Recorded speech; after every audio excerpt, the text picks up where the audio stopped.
Hi, everybody. I'm Mike Wargo. Hi, guys. I'm Lisa, also known as Buckeye Football Fangirl. And we're having a great time at the CLE Buckeye Fan Tailgate. Always a great time with the OHIO podcast. That's right. And just enjoying life. We are here in beautiful Cleveland, Ohio. We're hanging out with a bunch of Buckeye fans. Great time. Yeah, we got the season how many days away now? Less than 60 days? 49. 49 days. 49 days. So we have 49 days to go. It's exciting. We're looking for a great time this year. Going to have a great year, I think, and maybe another national championship quality year. Is that your prediction What do you think? for the year? My prediction is we're going to do very well. I don't like to predict national championships, but I think we're going to do extremely well. Of course, we got to beat that team up north. That is critical. Gosh. We have to do that this year. There is nothing that we need to do more Yes. than that. If we lose every other game, we got to beat the team up north. But let's not lose every other game. No, we shouldn't do that. No. We need to win the other games too. Ryan Day's awesome, and I sure hope that we can get that victory. Lisa, tell everybody about this event. You're the brainchild behind this, so what was kind of, but I couldn't have done it without you guys jumping in. So I floated this crazy idea that we should do a meetup in Cleveland because I live in LA, but I'm home in Ohio for the summer, and I figured why not just meet up with some of the cool fans and some awesome podcasters like Chris and Eric. We got Johnny over here, we have Justin, and lots of cool people who showed up to hang out with us. So I convinced them somehow to join me, and so we're all hanging out at Town Hall. We're eating some good food. We got some good drinks. There's some yummy desserts floating around right now. But yeah, it's been fun. What do you think? Absolute blast. It's a great time. It's been good. Listening to stories. Got to hear your story. More about the behind the scenes. Really awesome. Nice Love the OHIO you, podcast. Great to talk about. Great to talk about the Buckeyes. Obviously, one of the best experiences of my life. As everybody that's an Ohio State fan, I think everyone holds that sacred. Oh yeah. I mean, absolutely. it's a very large part in all of our lives. Yes. And it's cool just being around people who love the Buckeyes as much as I do. Yes. Who have that passion and just get as excited as I do. Because sometimes I feel like, I don't know, I can be a little bit over the top with my excitement. And not everybody mirrors that. Especially in Pittsburgh. Some people don't share the same enthusiasm for the Buckeye. We have Buckeye fans everywhere. So there are I couldn't Buckeyes imagine everywhere. Okay. But it's hard to find them sometimes. Yes. But do you ever, when you're walking around Pittsburgh, do you bump into other Buckeye fans? Yes. I'm vice president of our alumni club of Pittsburgh. We'd love to have you sometime if you ever come out to Pittsburgh as a guest. And but there's Buckeye fans everywhere. The university's so awesome. They've graduated so many people. No matter where you're at, there's probably going to be an Ohio State alumni club around the world. So. Yes. But I mean, obviously here in Cleveland, you feel the vibe so much more. Oh, yes. But our Pittsburgh Alumni Club, we're very proud of it. We've really grown it, and we're doing an event this coming Thursday at Ryan Shazier. And that's going to be great. What's the event? Tell us more about that. It's going to be about his injury. He's going to be speaking. It's going to be at the Pittsburgh Golf Club. It's still not too late to register. To go with the alumni club, so it's going to be great. It's the Pittsburgh Alumni Club in our backyard, so really excited to be a part of that event. Very, very cool. That'll be fun. Hey everybody, this is Chris with the OHIO podcast. I am joined by Justin. Justin is from the 330 Sports Show. Correct. Yep. And we are up here at what was a lovely day in Cleveland. At this point, the rain has started to fall, but we are up here for the Cleveland Buckeye Fan Bash up here that we have gotten together with the OHIO podcast, the 330. We've got Scarlet Game here as well as Buckeye Fangirl. So we've had a great time. Of course, friend of the show, Mike Wargo is here as well. Justin, just let us know a little bit about the 330 Sports Show. What you do there? Yeah, so I think I'm a little different than the other three podcasts that are here, you guys included. I'm the only one that doesn't primarily focus on Ohio State. Right. However, we do talk a ton of Buckeye stuff on the show. Buckeye hoops, Buckeye football, but Northeast Ohio based, so I talk some Cleveland Browns. I know you're a fan. Big Browns fan. I talk, a lot of Youngstown stuff, and honestly, we bullshit about movies, music, pop culture, what's in the news, stuff like that too. But I know it's raining outside, but it is beautiful in here, and it's good to be in Cleveland. It's I love this city. So Yeah, great city. So what are your expectations this year for the Ohio State Buckeyes? Well, to be straight honest, I saw they were 10.5 over under. I used the BetMGM app, and I took the over. I'm expecting 11-1. It is a brutal schedule: 6 home games, 6 road games at Wisconsin, Penn State's at home, at Notre Dame, at the team up north. But I expect them to mostly get through that gauntlet, maybe have one slip up with, you're breaking in a new quarterback, you're breaking in a new 2 new tackles. There is a ton of talent, and I think we all know if we can be 11-1 at the end of the season, hopefully knocking off that team up north. But if we slip up in one of those other games, I can live with that as long as we beat Michigan this year and get back to that Big Ten title game, get back to Indy, bring the Big Ten title back to Columbus where it should be, and then get to the playoff, and let's see what happens. So my expectations. That's so your I'm expectation. going to say 12-1, get to the playoffs, and let's see what happens. Okay. Gotta ask, a big thing that we've talked about on our show is Ryan Day. Yeah. He's got a great record. Yes.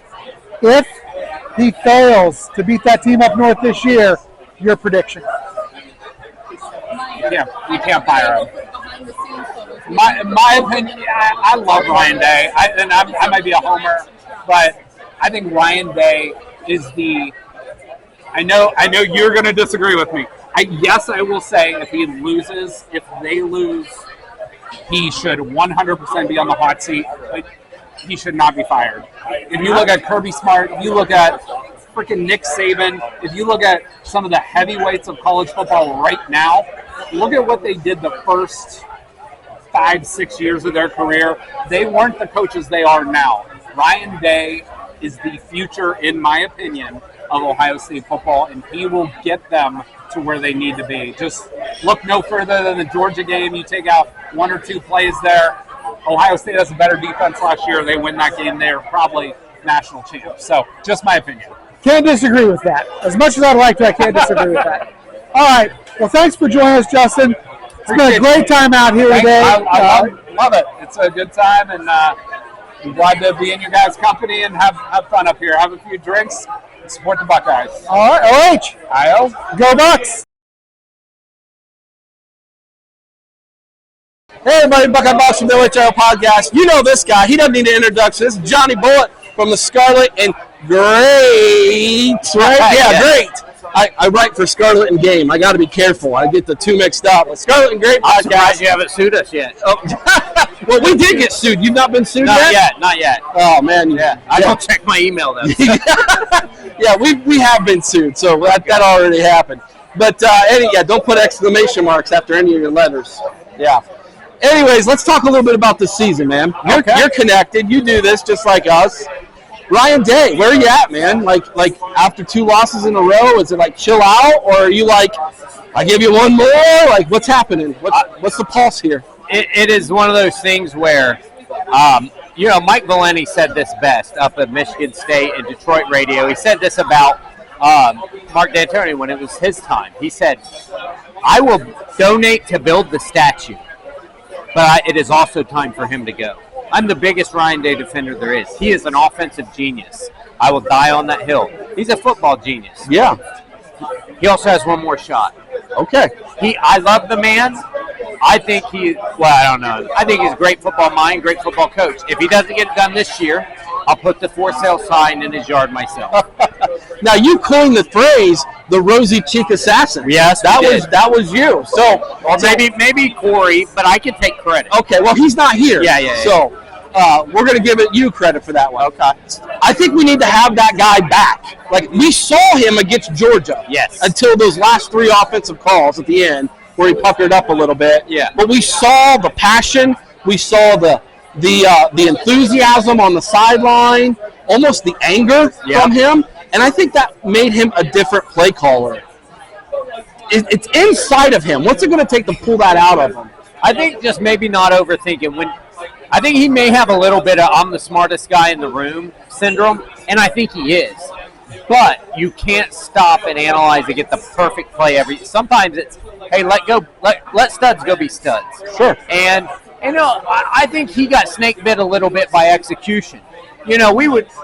Teams would run defenses daring us to throw a bubble screen. We'd throw it, and a receiver would block like he's never played football before in his life. Ryan Hartline, as great as he is, has never had good blocking receivers. And I think that kind of like, well, what do you want me to call? They've defended everything but the bubble, and we can't block a bubble. But I think he's got it. That's on the head coach to figure out what works and what doesn't. Sure. And like you said, be angry, be aggressive, and call loose, play loose. Yeah, I agree. So you brought up Brian Hartline. I don't think he's going to be the play caller right away. I think they're going to gradually bring him into that. Mm-hmm. Do you agree with that, or do you think it's his right now? No, it's got to be gradual, and I think it's going to be one of those things where a lot of times Ryan Day just hits the button and says, "Hey, run this here." Yeah, and that's he's always going to have that trump card. But I do think it's going to be gradual. If Ryan Day wasn't a former OC and a great offensive mind, yeah, it'd be his right away. But a guy that's never done it, and a guy who's always done it, I think it's going to be gradual. And, hey, you got 3, cupcakes to get warmed up. So it's great the way the schedule lays out. We do. We absolutely do. Now, Braxton Miller well. You know Zach Smith well from your guys' podcast. Do you have a good story you can tell that you won't get in trouble for? Yeah, here's one about both of them. Okay. All right, so we're hanging out at, I think, the first game watch they ever did. And this just showed me how elite athletes like Braxton just go play, and they don't really worry about, when I played basketball, man, I had to be really dialed in. I just wasn't good enough to just play. I had to be practiced and fine-tuned. So we're talking about the spin move game, and I'm telling Braxton, I think, where I was when I was watching it. Like I just told you how cool it was. And I think he was talking about it a little, and he turns to Zach, and he goes, "Were you there when I hit the spin? Were you there?" Oh, my goodness. It's the only wide receiver coach you ever had. I played receiver 1 year. Of course Zach goes, "Oh, where would I have been? Where would I have been?" Oh, my that goodness. just shows you that these elite athletes, man, they're just going and playing off instinct. Yeah. This isn't staged, these questions, but it feeds back into let players go play. Yeah. You know what I mean? Yeah, I think that Ryan needs to do that a little bit. I mean, gosh, he's recruited so well. We've been hounding the defense. Personally, I think the defense is going to be really good this year. I really feel that they're going to take another step under Jim Knowles. So that being said, what's your prediction for this year? What do you think is going to happen? I think I can really see. I can see undefeated. I can see a loss because it's just hard to win every week. Yeah. Every year, Bama's starting to lose one a year. Uh-huh. Georgia is having nail biters with nobodies. It's just Missouri of all people. It's hard to show up every week. I can see a loss sneaking in there. I do think they get it done against Michigan. It's do or die. Home field doesn't mean what it used to. Sure. We proved that this year. Yeah. And I think we'll do 11-1, 12-0. But I think it will be. I feel like a playoff year, fringe playoff team. I don't know if they're national champions. You'd need a really good defense for that. We have the dogs. I just don't know if it'll gel. I do think Kyle McCord needs 4 games to get comfortable. Okay. I do. I think a lot of people, folks at home, don't do this. A lot of people are going to compare Kyle McCord, game 1, versus C.J. Stroud, game 26. Can't do it, no. You see how long it took CJ to go through that door? Yeah, he got set down for a game. Yeah. Well, I was wrong. He was not good at, but he was shaky. He was not next level till Georgia or that one Rose Bowl. Kyle's going to need the same leash. You've got to compare him to C.J. Stroud, game 1 against Minnesota that Thursday night. That's my take. I think once he gets those kinks worked out, we can be, as long as the O-line holds up. That is my biggest concern of the year. Yeah, ours too. We've talked about that all summer long. Where can everybody find your show, man? Podcast? YouTube.com/GoBucks. Or you could just look up Scarlet N Great. We just did a couple shows this week with Chris Drew, and some more releasing here soon. So appreciate you. Johnny Lunsford, the Scarlet N Great podcast. Check it out on YouTube. Listen to it wherever you get your podcast. I've been listening to it for years, man. Finally got to meet him. Sorry about that. Go Bucks. Go Bucks.